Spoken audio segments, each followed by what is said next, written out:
about who are you pitching to, who's still out there, who's available. And I think anything that's ongoing is always better off than the initial, and that's been part of the negatives that the Labor Party's thrown at the Libs. I think it's very hard to find a negative in an ongoing tax break for somebody in the first few years of buying a house. Well, first of all, mate, congratulations on Limo being restored. You have been banging on about it for 3 years, the low income. See, you all thought I was off in the wilderness. No, you've been banging on about it for 3 years, so finally everyone's come to agree that you were right. Thank you. But look, if you go into housing policy, any time, mate, Labor is talking about the economy or housing policy, they lose ground. Why? Because it's the number one brand equity of the Liberal Party, which is economic policy. So as long as Albo is talking about those things, he's not being helped. And he's not being helped because of the $275 promise. He's playing catch-up. Secondly, mate, when they're talking about housing policy, Labor don't have a brand equity in housing policy. This dates back to the 1940s when, ironically, Albanese quoted Ben Chifley today. I mean, oh my goodness. I mean, John Deadman, who was the Minister for Housing National Reconstruction in the Chifley government, was the guy that said he opposed home ownership. Labor opposed home ownership because it made people little capitalists.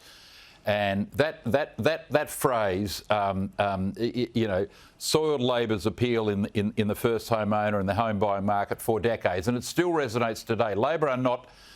Home ownership, building homes, it's not the brand equity of Labor. And, under Menzies, home ownership went from 54 to 74%, and it's always been a strong brand equity for the Liberal Party.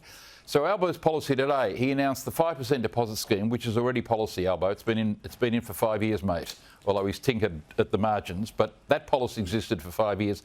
And secondly, Paul, he's going to build 100,000 homes with disused or government land somewhere.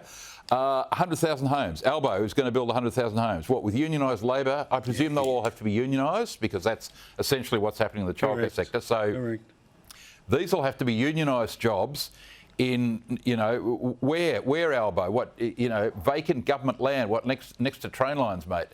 So Albo, when you say to the public, Albo's going to build 100,000 houses, people are going to go, oh, really? Yeah. I mean, not according to the Future Fund, Housing Australia Future Fund, which has got financial troubles before it's built its first house. So Michael Kroger kicked a big goal today on the housing policy, and that didn't help Labor today. I agree. And remember, those who remember their political history, 2019, it was the first home buyer stuff that Morrison did in the last week of the campaign that actually moved the track, that little tracking number they're all obsessed with, just a little bit towards a number that meant the impossible became probable. Nothing is inevitable. Trends are not the opposition's friend, though. We'll all wait and see together.